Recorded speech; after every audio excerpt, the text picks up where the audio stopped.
Desde Desafío 2030 te damos la bienvenida y presentamos un nuevo episodio de El desafío es interior. En esta oportunidad conversaremos sobre tratamiento de residuos. Esta serie es patrocinada por Revival, el nuevo vino de Garage Wine. A la siguiente conversación hemos invitado a Elisa Giustinianovic. Elisa es doctora en Ingeniería Química, bioingeniera y ex convencional constituyente. En la Convención Constitucional representó al 28º distrito de la región de Magallanes y Antártica chilena. Forma parte de la Coordinadora Social de Magallanes y la Coordinadora Feminista de Punta Arenas y es investigadora en el Centro de Estudios y Recursos Energéticos de la Universidad de Magallanes, donde orienta su trabajo en la búsqueda de biodigestores para minimizar el daño ambiental que producen los desechos humanos. Muchas gracias, Pedro, por la invitación al programa. Bueno, mi nombre es Elisa Amanda Justinianovich Campos. Soy una mujer trabajadora, siempre he perseguido mis sueños, he logrado ser científica, dedicarme a lo que siempre soñé, que es la protección de la naturaleza. He enfocado mi carrera en desarrollar investigación para promover tecnologías de tratamiento de residuos, bioprocesos, ¿cierto? Que permitan valorizar también los residuos industriales. Y he estado siempre desde el activismo ligada también a diversas problemáticas sociales y ambientales, desde distintas agrupaciones, organizaciones, y es por ese rol activista, en definitiva, que tuve la oportunidad de ser electa acá en mi región, en la región de Magallanes, como constituyente para representar esta diversidad de problemáticas, de voces y de urgencias que están presentes a nivel regional, territorial, pero también a nivel nacional. Así que desde esa experiencia, bueno, como que hay una transformación muy potente también desde el quehacer y desde cómo se han fortalecido también los saberes y los conocimientos en las redes en las cuales trabajo. Muy bien, bienvenida Elisa. Al igual que mi padre, tú eres ingeniera química. Yo he convivido muy de cerca con el mundo de la química porque, bueno, en mi casa había un laboratorio, mi papá tenía un laboratorio también en la oficina. ¿Cómo la química te va llevando a todo esto? Bueno, yo estudié bioingeniería primero, que fue una carrera que cuando yo entré a la Universidad de Concepción aún no existía. Primero estuve un año en biología y apareció como a mitad de año, yo estaba cursando mi primer año de biología, apareció toda la publicidad e información en torno a esta nueva carrera que se iba a abrir y me llamó muchísimo la atención. Tampoco sin saber muy en profundidad qué significaba, estamos hablando del 2003, Y la carrera año en esa 2003. época, ¿hacia dónde la orientan en general? La malla curricular, ¿hacia dónde te llevan la carrera?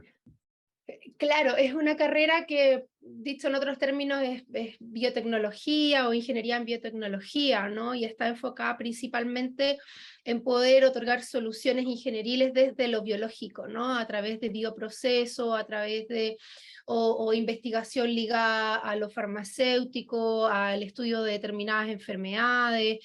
Hay muchas áreas en el fondo sobre las cuales se puede desarrollar la bioingeniería. Es una carrera que se diseñó desde una perspectiva bastante amplia, donde se otorgan los conocimientos más básicos en torno a la ingeniería genética y la biotecnología y que nos permita especializarnos en diversas áreas, ¿no?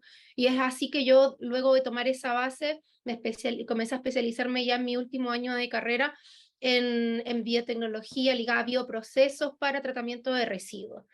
Y seguí con el magíster y después el doctorado, y ahí me encaucé con la ingeniería química, propiamente tal, el doctorado que tomé era de ingeniería Y ahí química. cuando empezaste a tomar información, porque inevitablemente empieza a suceder de que mientras más investigas, mientras más profundizas en ciertas temáticas, te vas dando cuenta que hay situaciones que generan desajuste en el entorno ambiental y que a veces no hay tantas soluciones a la mano y hay que crearlas o hay que importarlas a veces. ¿Qué fuiste descubriendo ahí? Sí, exactamente, fue como un descubrimiento progresivo respecto a las diversas alternativas, ¿no? Porque claro, efectivamente, lo que más uno conoce es como, o lo que más se ve, digamos, cuando uno empieza a estudiar, es que hay desastres ambientales y hay gente que estudia o diseña métodos para poder reparar, para poder remediar.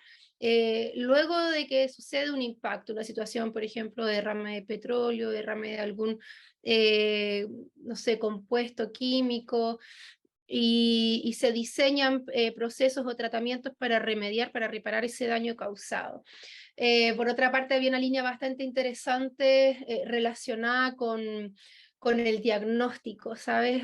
No sé, la ingeniería ambiental, donde hacen muchos estudios para poder tirar las líneas base, poder comprender cuáles son los químicos, las distintas sustancias que están presentes en un ecosistema, en fin, pero son diagnósticas como para poder generar evaluación de pre o post impacto. Pero lo que me pareció mucho más interesante era una línea de investigación ligada a la prevención, ¿no? Cómo nos hacemos cargo de que todas las actividades humanas, y sobre todo las industriales, que son las que generan un impacto mucho mayor, intensivo, concentrado en un solo lugar, eh, pudiera evitarse, cómo evitamos ese impacto antes de que se genere, ¿no? Y desde ahí descubrí la línea de tratamiento de residuos, el tratamiento de residuos industriales, y que tenía obviamente que un sinnúmero de posibilidades, porque las industrias evidentemente que tienen distintos tipos de residuos, hay residuos sólidos, líquidos, gaseosos, y dentro de cada uno de ellos un abanico también enorme de elementos. Entonces me pareció súper interesante explorar esa línea que puede, digamos, hacernos avanzar en la prevención, y desde ahí se descubre también un sinnúmero de técnicas y Mm. de puntos y de posiciones, digamos, que permitirían abordar ese problema de una manera mucho más integral. Así que por ahí me fui, me Y fui desarrollando. en el caso de las industrias en general, porque uno a veces cuando empieza a observar los procesos industriales, que muchas veces no están tan a la vista pública, como que están metidos dentro de los terrenos de una empresa, etcétera, Ujú, y de ahí se van a un estero o se van a una napa subterránea, etcétera. Uno como que a veces no es tan fácil llegar a la información de tomar muestras, de hacer análisis a partir de evidencia. ujú, Eh, ¿Qué falta y qué cosas son facilitadoras de encontrar soluciones en el mundo de la industria? mm. Sí, a ver, a mí me parece que es fundamental, además de integrar estas nuevas tecnologías, porque efectivamente, como tú decías, hay mucho desarrollo de tecnologías a nivel global, ¿no? Y a veces es cosa de importar nuevas tecnologías y aplicarlas. Y ahí lo que nos está fallando a ese tiene que ver con la normativa que se aplica, normativa ambiental de descarga de residuos o de emisión de residuos, o por otra parte falta de fiscalización, ¿ya? ¿Es muy Donde blanda la muchas veces normativa? se incumple.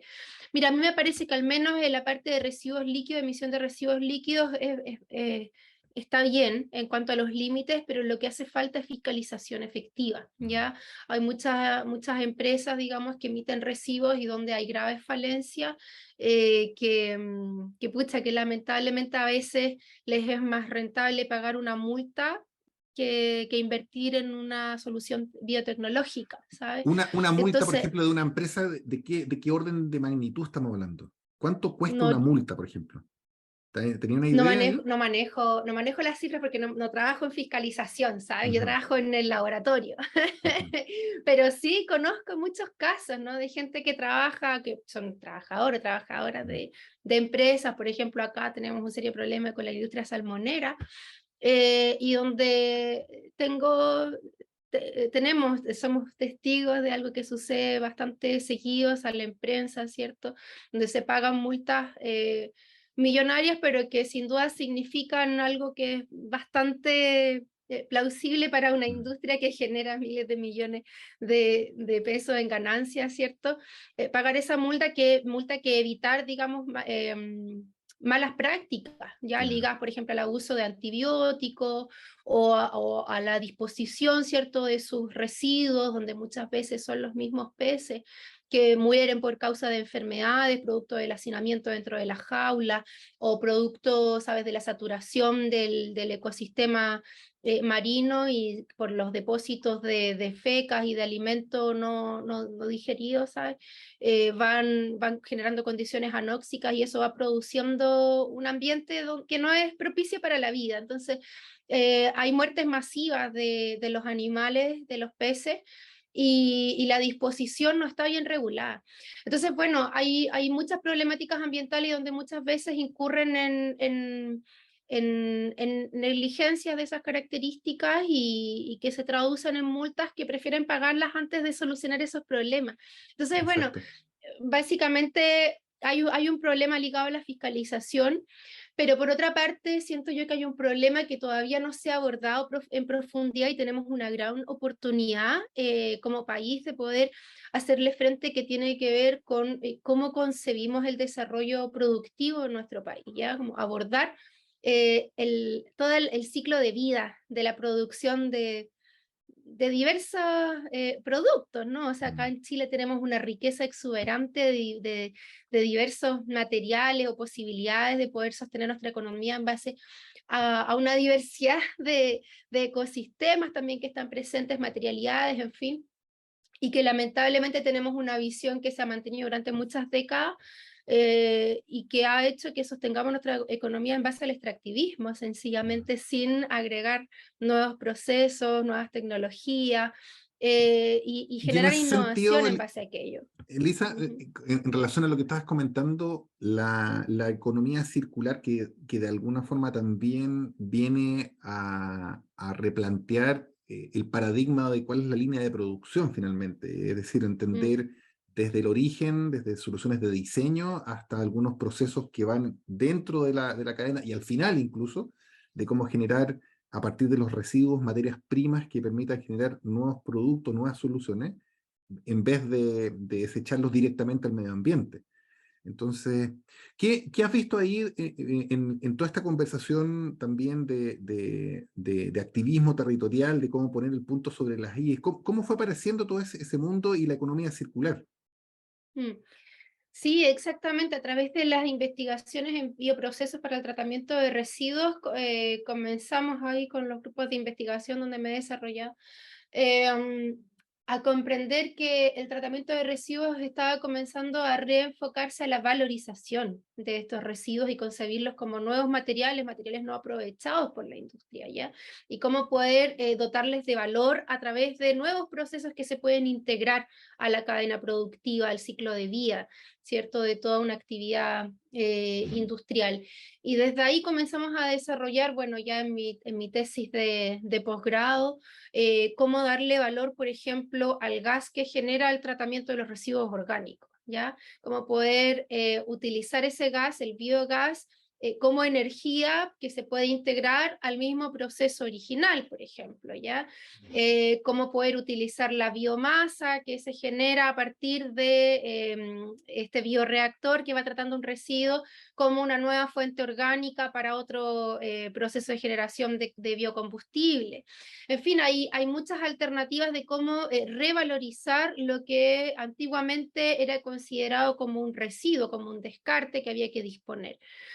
Y fue así como me fui interiorizando, digamos, en esas diversas posibilidades y ya llegando aquí a Magallanes luego de concluir con mis estudios de posgrado, comencé a estudiar bueno, acá nos metimos más en el tema del biodiesel, de los biocombustibles, cómo darle valor a los residuos oleosos, los aceites, a las grasas, ¿cierto? Que se producen ya sea en las industrias alimentarias o bien ligados a la industria pesquera, donde Ujú. hay mucho aceite residual, y cómo poder bueno, investigar, ir desarrollando nuevos procesos que permitan convertir esos aceites en biocombustible, en biodiesel, para retroalimentar con eso que antes era un residuo, el proceso mismo, ¿no?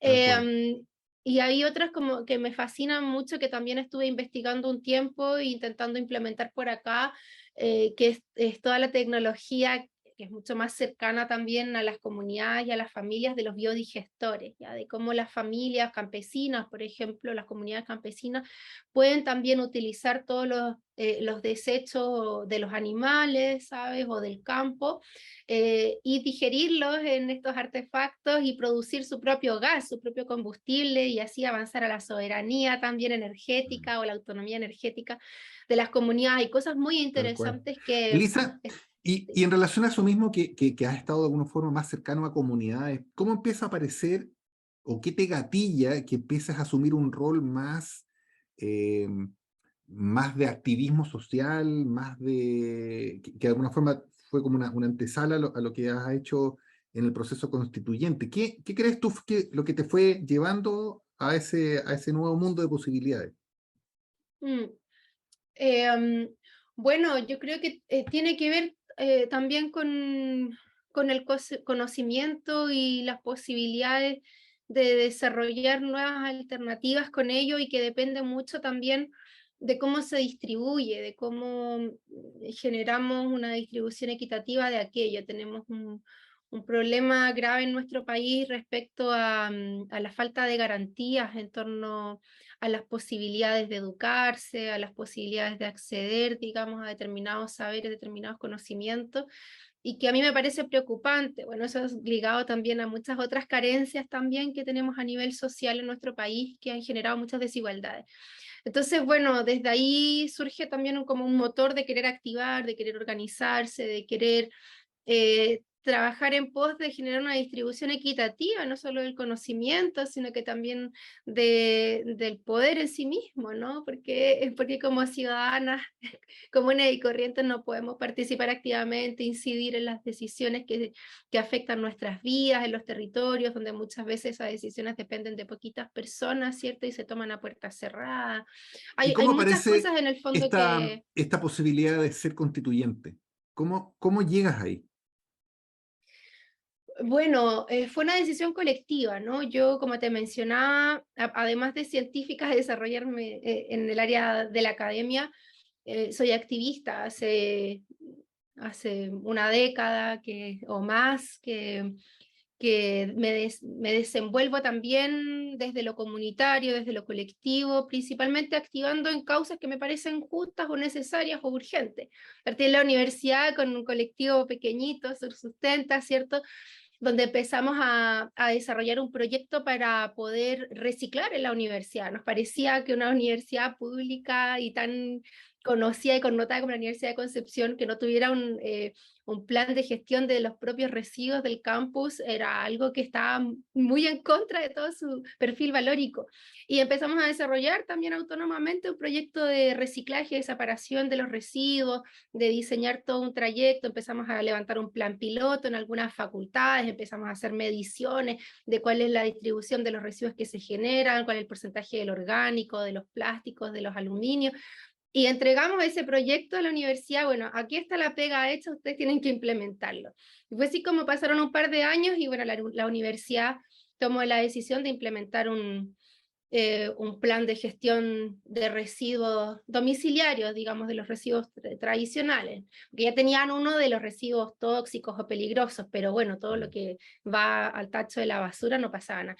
Entonces, bueno, desde ahí fue tomando impulso. Después me metí en otras organizaciones ligadas también a la educación popular, y fui descubriendo como lo importante que es también traspasar, poder compartir, poder hacer parte de un proyecto colectivo, digamos, todo lo que uno aporta, y así retroalimentarse también de lo que los demás tienen de experiencia de vida. A mí me parece fascinante las experiencias colectivas y todo lo que se aprende y se puede crecer humanamente hablando en esos espacios. Así que, Y nada. en la conversación Uh-huh. de toparte con una cantidad enorme de constituyentes que tenían enfoques completamente distintos probablemente frente a un mismo tema, ¿cómo, cómo aparece una conversación que logra cuajar finalmente en un documento? ¿Cómo logran llegar ok, este es el problema, estas son las posibilidades de solución, hay que plasmarlo en un texto? ¿Cómo llegan a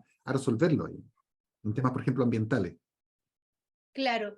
Mira, a ver, yo creo que tiene que ver con el espíritu de escucha, también de diálogo, de poder integrar también disensos, ¿no? Como buscar consensos, integrar disensos y llegar a esos lugares comunes, ¿no? Fue un ejercicio que se hizo de manera reiterativa, considerando que teníamos que alcanzar un quórum de 2/3 dentro de la asamblea.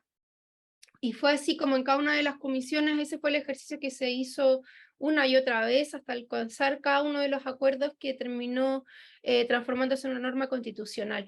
Y bueno, el hecho de que nos distribuyéramos en comisiones temáticas permitió que también las personas que estaban como más interesadas en un tema o de defender un tema particular, fueran específicamente, por ejemplo, la Comisión de Medio Ambiente, quienes estaban más vinculados a las defensas territoriales, defensa del agua o de glaciares, en fin, como ligados a temas de defensa de los ecosistemas, de la naturaleza. Y así, o sea, como que cada uno se distribuyó en los temas que eran de mayor interés. Yo, por ejemplo, me fui a la Comisión de Forma de Estado porque vengo de Magallanes, una región extrema, aislada, y donde el centralismo nos pesa, pero de una manera muy, como que te ahoga, ¿no? Te asfixia. Y es por eso que, en definitiva, yo creo que la convención logró hacerse cargo de una manera muy potente, muy audaz, pero muy responsable, digamos, con el tiempo que estamos atravesando como humanidad, no solamente a nivel país, de la crisis climática, de la crisis hídrica, del conflicto que tenemos en nuestra relación con la naturaleza, de la crisis de materiales, en fin, y que nos permita poder trazar una visión de futuro viable, porque actualmente, así al paso que vamos, pues ya que en unas pocas décadas no va a quedar nada sobre lo cual sostener la vida en nuestro país, así que me parece muy importante que eso haya sido uno de los ejes fundamentales para poder cimentar este proyecto de nueva constitución, la constitución ecológica, ¿no? O el pilar ecológico, o este carácter ecológico de la nueva constitución. Qué bien. Mira, parte también de lo que nosotros estamos intencionando tiene que ver con la educación ambiental, climática, a través del liderazgo a temprana edad. Y de alguna forma, parte también de este espacio de conversación está facilitado por Voz Futuro. Voz Futuro es una iniciativa a nivel país que está cultivando ese tipo de liderazgo que es más sensible a las preocupaciones, a los dolores, a los problemas que hay en los territorios, y a través de la voz, a través de la articulación, a través de una forma de la colaboración, generar soluciones que van en línea de las amenazas ambientales que están en los distintos territorios. Entonces, en ese sentido, me gustaría también entender cómo tu beta de la educación ambiental, de la participación ciudadana en los territorios, cómo eso empieza a tomar más protagonismo, donde de alguna forma en ciertas regiones están más alejados de la conversación o porque hay un diseño de país que como no lo ha permitido históricamente, pero que hoy día empieza a cobrar más valor esta conversación más territorial. ¿En qué Mm. estás tú en relación a tu futuro? Porque hoy día tú tienes toda una experiencia que te pasó, te relacionaste con un ecosistema que está diseñando futuro de país. ¿Qué Mm. viene ahora para Elisa? ¿Cuáles son tus desafíos actuales? Bueno, a ver, me parece que hay algo fundamental sobre lo cual tenemos que poner mucha energía como organizaciones, y que nos involucramos de manera activa en el proceso constituyente, y es poder darle continuidad, poder darle vida a ese proyecto de nueva constitución. Por ahora estamos trabajando muy intensamente porque pueda ser aprobado como primer paso ineludible para que podamos seguir avanzando sobre aquello. Pero efectivamente, de ahí en adelante hay una responsabilidad que tenemos que asumir de hacernos cargo de utilizar las herramientas que se han propuesto en ese texto. Tenemos herramientas participativas, estamos hablando de una democracia plena que podría habilitarse a través de las iniciativas populares de ley, a través de los mecanismos de participación ciudadana. Hay muchos que son vinculantes, ¿sabes? Entonces hay que fortalecer también ese tejido social en todos los territorios, porque tanto a nivel comunal como a nivel regional y, por cierto, nacional, ¿cierto? Vamos a tener la posibilidad de incidir como ciudadanía, y evidentemente cuando nos organizamos somos mucho más fuertes y tenemos más poder, ¿cierto?, de transformar el mundo, la vida, ¿no?, cotidiana. Entonces, a mí me parece que ese es el desafío mayor. Yo en términos políticos, pues me parece que ese es mi desafío, mi responsabilidad para con mi comunidad, con las organizaciones en las cuales activo. Y en términos Tengo un par de personales ya es otro preguntas. cuento. Tengo Sí. una pregunta. ¿Cuál es tu sueño? Mi sueño, a ver, son cosas muy sencillas, es disfrutar la vida junto con la gente que amo, ¿no? Eso, poder tener tiempo para disfrutar la vida, para disfrutar a todas mis amistades, a mi familia, vivir en el campo, criar gallinas, cultivar la tierra, tener tiempo libre para disfrutar, eso. ¿Cuáles son tus Y lo pasiones? demás, mis pasiones, Bueno, a mí me gusta mucho la música, la danza, las expresiones artísticas. Yo soy violinista desde muy pequeña, también practico danza moderna, danza contemporánea desde hace muchos años. Mi madre era bailarina y por parte de familia hay muchos músicos, artistas dando vueltas y que obviamente son fuentes de inspiración. Y de alguna manera encausan también ciertas cualidades, ¿no? Que uno va desarrollando también en la vida. ¿Qué te Eh, genera indignación? Indignación, bueno, pues las injusticias, por supuesto, la desigualdad, hay cosas que dan rabia, pues la violencia, que hay personas que no tengan dinero para sostener hasta lo más mínimo de una vida digna, cosas que dan rabia y no tiene que ver con cosas como cercanas, sino que lo que uno ve cotidianamente en este país, eso indigna. Mm. Oye, y en general ahora, en lo personal, ¿cómo estás abriendo tus posibilidades hacia lo que viene hacia el futuro? Porque claramente la visión antes del proceso constituyente ahora probablemente ha cambiado en algo. Quizás algunas cosas se han fortalecido, quizás algunas cosas se han aparecido como nuevas, como mundos Ujú. nuevos. Elisa, hoy día, ¿cómo se lanza hacia el futuro? Mm.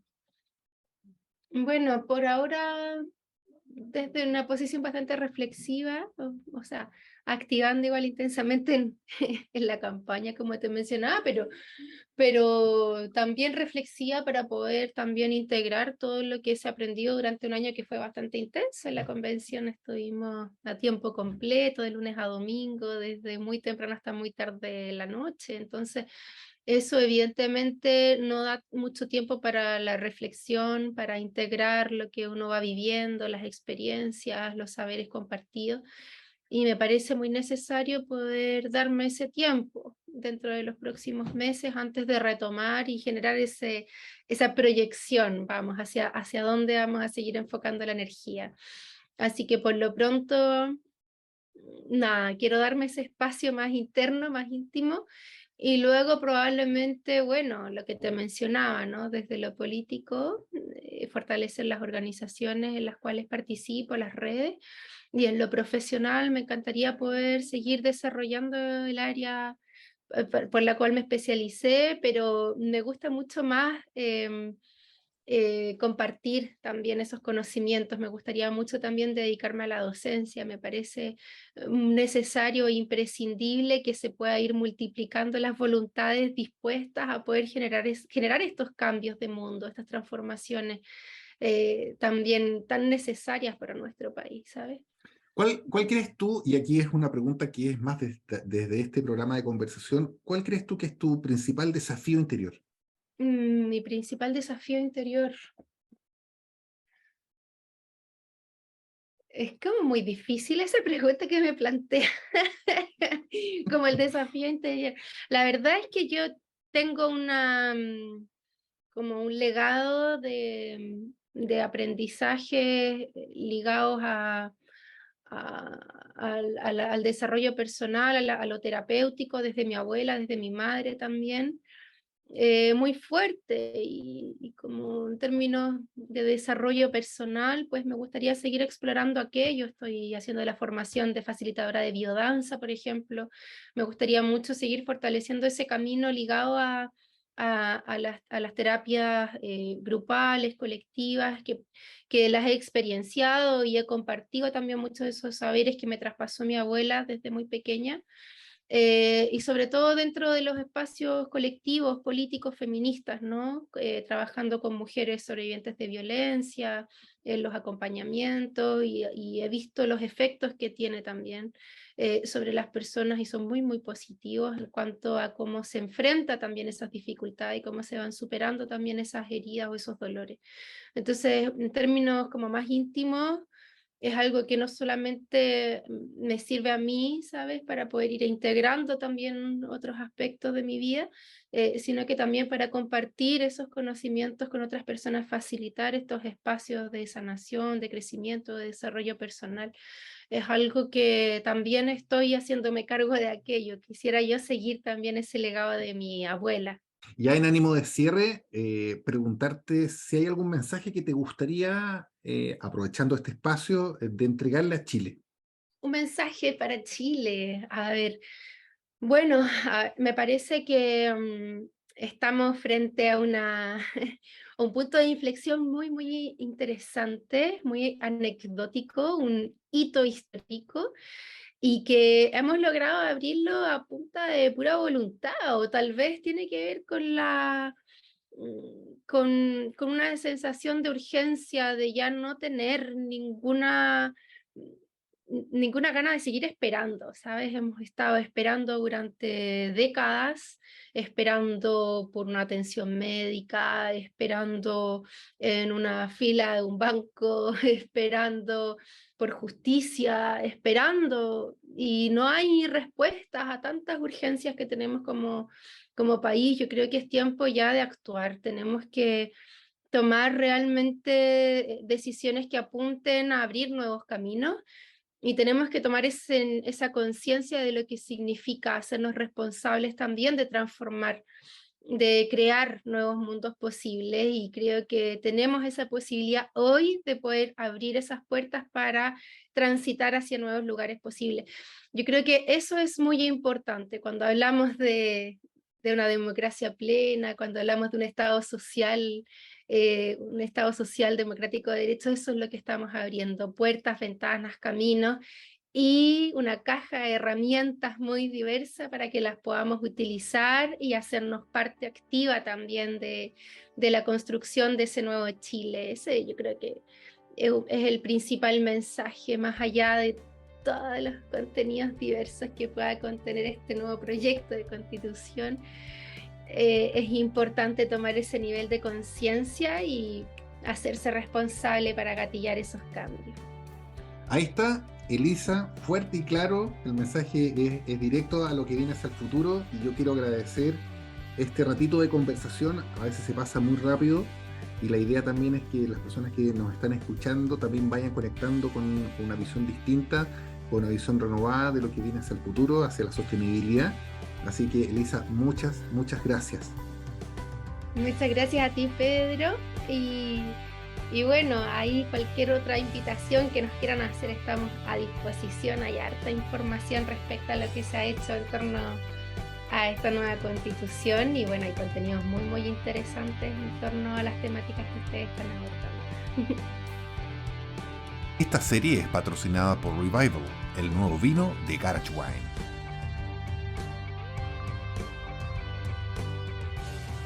Suscríbete a Desafío 2030 y comparte. Esperamos que los contenidos te abran posibilidades, alimenten la discusión y provoquen acción.